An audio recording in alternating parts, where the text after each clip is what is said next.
Hey folks, how's it going? It is Facebook Live. It is the Dave and Dujanovic Debrief. Every single day we like to jump online, do a little Facebook Live and talk about the hottest topic of the show that we had today. If you ever want to tune in live, make sure you do so Monday through Thursday at 9 to 11. I'm Dave Noriega. There's my co-host, David Dujanovic.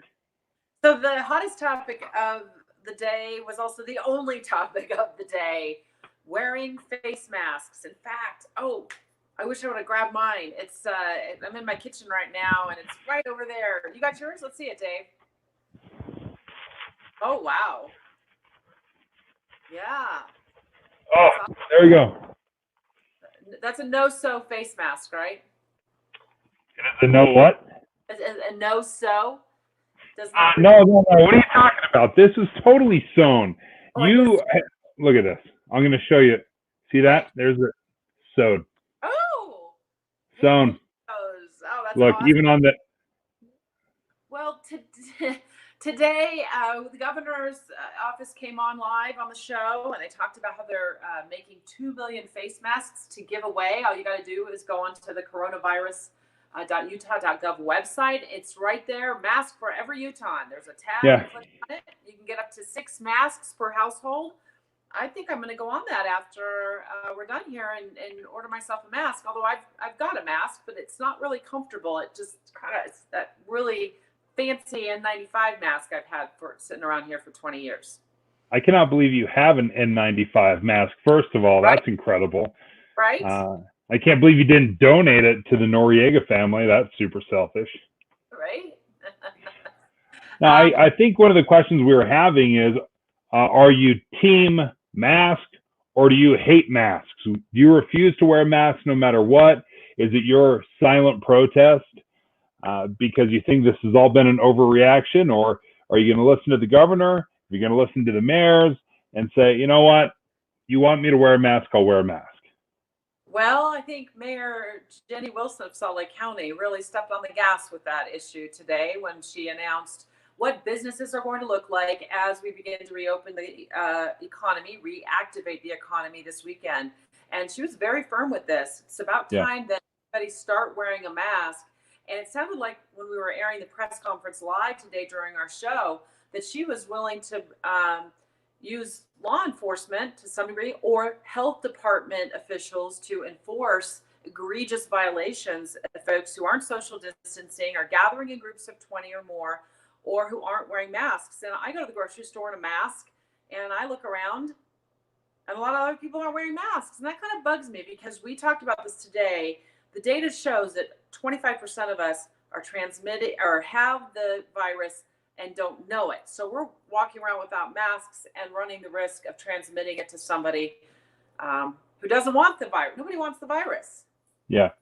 And we took that press conference live from Mayor Jenny Wilson, and John Wojcik was at the press conference, and we reached out to John and said, John, will you join us on our Facebook Live? So we're going to let our producer, Caitlin, do her magic, call John up and bring him on. John, how you doing? Thanks, Hi, guys. Thanks for coming. Thank you for virtually having me. John, we haven't seen you in person because we're all social distancing. Dave's social distancing from Davis County. You're social distancing. I mean, you're still out and about covering stories, right? When it requires it, but a lot of that you're probably doing from home. I am currently, yes, in my luxurious one-bedroom apartment here in the Sugar House area. A lot of the press conferences that typically we would just be going to in person are now online. So like today, the mayor spoke from, I believe, outside emergency management in Salt Lake County, but that also was up on just like a Zoom stream. So I was able to hear, staying at home, go grab that stream, listen to it, and then be able to ask questions in the chat as well. So maybe this will be a change for good. Maybe we'll be doing press conferences like this for a while. Who knows? But it's been pretty, for us, the reporters, it's been kind of nice, honestly, to be able to still get this, the content you need without having to leave home. Yeah. So go ahead, Dave. I know we have a lot of questions for John. Yeah, I just heard it, so I wasn't able to see the body language from the mayor or anything, but it really sounded like she was emphatic when she was talking about the need to wear masks. and she said it several times, we will require that businesses and their employees wear masks. When you were watching it, did you get a feeling that this is not up for discussion? If you want to open up, this is the way it's going to be, masks. You're right. And I mean, you asked, earlier, are you team mask or team no mask? I don't think you're going to have much of a choice coming up, honestly, with if you're in Salt Lake County, because we heard from the governor yesterday, and when he took it from a red to an orange, I think the county's actually taking it a step farther than what the governor did yesterday, because in a lot of the ways, Governor Herbert said it's still up to your discretion, use your best judgment, use common sense if you want to wear a mask or not. Mayor Jenny Wilson pretty much said you need to wear a mask, and that's what she said to a lot of these businesses. If you're going to reopen and if you're in contact with customers, with the general public, you need to wear a mask. Now, it's going to be interesting to see, because a lot of these public spaces that are going to reopen, whether that be restaurants or gyms or churches, whatever, you need to wear a mask. And I thought it was almost funny how she was describing, gyms are going to reopen and you have to wear a mask. And I started imagining, people trying to run like an 8-minute mile on the treadmill with a mask on. I thought we might start having some other problems, but she said, there's you can take the mask off if you're exerting yourself and working out, but you have to put it back on. I'd imagine when you go into the locker room or whatever. And same thing, you go to a restaurant, you wear the mask when you walk in, you can take it off when you're eating, but then you have to put it back on, and the servers are going to have masks on. So for at least the short-term future here, it is pretty much all masks if you're around other people. John Wojcik joining us on the listeners. Facebook Live. Sorry, we're jumping all over each other. This is the curse of having three people on at the same time. Deb, go ahead. Looks like Debbie may have frozen up a little bit. That's the curse of technology. Debbie just dropped off, John. There was a lot of focus on what is open, what is not open. I think Debbie's going to try to jump back on here in a minute, but we talked about restaurants. Restaurants are going to have certain requirements. Gyms, they want social distancing, 10 feet or more. She even talked about swimming pools. Mm-hmm. Yeah, they got into a lot of the specifics, actually, and I'm just going to glance over at my other screen here because I was able to jot them down. Yeah, when you brought up gyms and fitness centers, I mean, they went into the nitty-gritty of how many people can be in a certain lane of a lap pool. It was one swimmer per lane, which I think would be normal anyway, but they said pools, recreational pools, can't exceed more than 50% of their capacity. They're not opening hot tubs. They brought, that up. So they really kind of went down all the bullet points of we're not leaving anything up to chance, which is, I think, kind of what you have to do at this time, because what's going to be really interesting is you're going to get these gyms and these restaurants opening Friday. And it's going to be a little, I think, at least for a couple of days, a little bit of a wild west of trying to, what can you do? What can't you do? So I think as the more specific you can get and point to a certain rule and say, no, right here, this guideline says we can't have more than 50% capacity. That's why we're not letting you in. That's going to eliminate, I think, some of the back and forth or some of the arguments that you might see people have. So I think it was actually good that they got pretty specific, but they went down the line for fitness centers. And of course, for restaurants, they said the total number of guests can't be more than 50% of the approved occupancy limit.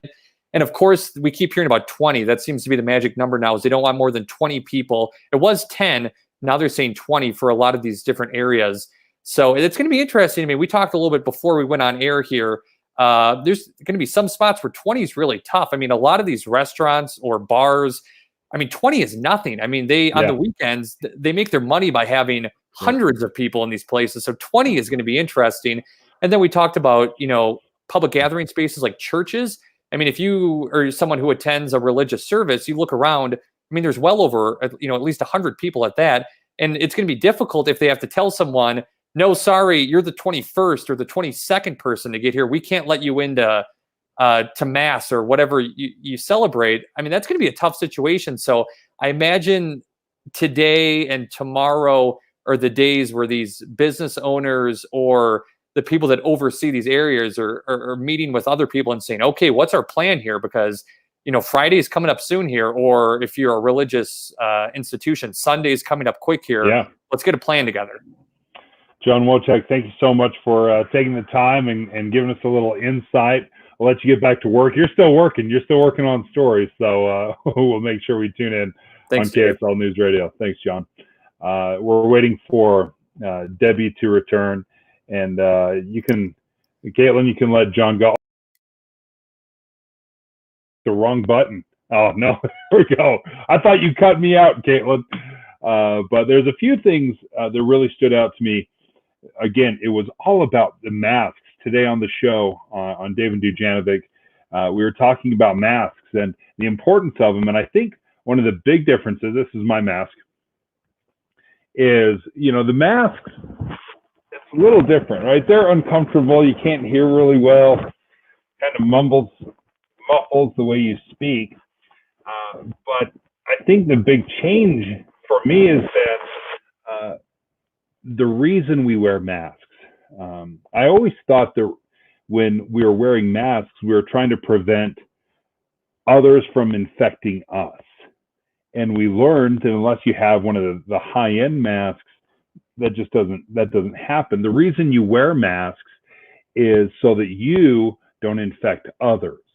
And that is a big difference from the way I've looked at masks in the past. I always looked at people wearing masks thinking, oh man, they must be sick. There's something wrong with them. What are they doing out in public?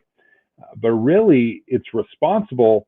And Debbie said it best. Debbie said when she walks into the grocery store and she sees people wearing masks, she sees them as being selfless, and that the people that are not wearing masks as being the selfish ones. And Debbie, as you rejoin us, I was just saying, I loved how you described selfish versus selfless when it comes to wearing masks. Well, that's how I feel. I realized when I was in the grocery store the other day that as I was walking around, the think bubble over my head is, you're super selfish because you're not wearing a mask. Oh, look at you. You've got a really awesome, colorful mask on. You're not, you're selfless. And the reason I feel that way, Dave, is because we know from the experts that we can be carrying COVID around and not even know it. So we're not symptomatic. And if we're choosing not to wear a mask, we can transmit it to somebody else who may not also be wearing a mask, but I don't want to be the person spreading it around. No. Yeah. So when I look around the grocery store where everybody's pawing over the pasta in the same aisle, no one's, we're all in the same aisle together, not social distancing the way we should be, unless we make sure we don't go down that aisle. I feel like a mask is just a really good way to make sure we're protecting everybody. And I was a little bugged yesterday because there was somebody on my Facebook page, Dave, who posted, well, shouldn't people with compromised immune systems or who are older, they be staying home anyway? Well, I really feel like it's all of our responsibilities. I mean, we're in a pandemic here. We need to make sure we're protecting as many people as we possibly can. That's my take. Yeah, we've had some fascinating interviews in the past several weeks, but one of my favorite parts of the week is on Wednesday. Former Governor and former Secretary of Health and Human Services, Mike Leavitt, joins us. And Debbie, his insight has been absolutely incredible. Having been in those high-end meetings to know exactly what to do with the pandemics or know what the plan is, he's brought such great insight. And I have a little piece of audio from the show from Governor Leavitt that I want to play that I thought was really poignant. I'll let Caitlin play that. We have the good fortune of having what we're doing work. This is quite a profoundly positive result that we are outperforming all of the models. One might say maybe the models are wrong and it wasn't that serious. But more likely, the social distancing that we've all been so careful to observe is working. The question now becomes, what happens as you begin to ease those back? Does the virus have a party? And why is that a concern? It's a concern because that's what's happened in other pandemics. That's exactly what happened in the pandemic of 1918, when there wasn't the kind of careful social distancing ultimately it did die down, but it came roaring back in a second wave. And that's why we have to be cautious. That's why we have to be careful. And it's not something that we're all happy about. It's something we're unaccustomed to and would wish it wasn't this way. But lives are at stake, and they're people we love. And so we all have to work together to keep doing this. And I thought that was really, really a great way to look at things, Debbie, is we have been profoundly effective. I've been absolutely shocked at how we've been able to distance ourselves socially, how willing people are to do so, and for as long as they've done it. We've done it now for weeks now. And sure, people are antsy and we want to get back to it, but I'm still amazed at how willing everyone's been to radically change the way they live. So referencing former Health and Human Services Secretary and former Utah Levitt, what he said there about the flu pandemic of 1918, I was doing some research earlier this week on that, specifically in the city of San Francisco, which you recall several weeks ago, Francisco was one of the first cities in the nation to really start clamping down on stay-home orders and implementing restrictions to make people social distance. Well, back in 1918, and they may have a page from the mayor's plate back then, because what he did was have everybody social distance in their homes only for a matter of weeks. And I think he later regretted lifting those orders and then allowing folks, residents of San Francisco, to come out of their homes and mix, because the flu came roaring back in that city, and they were back to square one.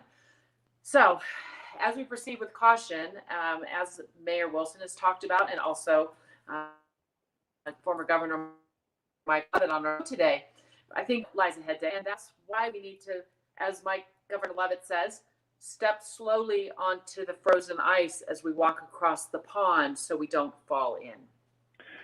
There's three different stages that the state of Utah has looked at. They've looked at an urgent phase, a stabilization phase, and then a return to normal phase. In the first phase, the urgent phase, was 8 weeks. They were thinking 8 to 12 weeks. Well, at 8 weeks, they've decided to move into this stabilization phase. But the stabilization phase is months. It looks to end sometime in September or October. So we're looking at, June, July, August, September. We're 4 months out from the return to normal phase. And of course, these can kind of shift depending on how well things go or how poorly they go. But to think that we're going to be wearing these bad boys for another 4 months while we're out in public is kind of daunting.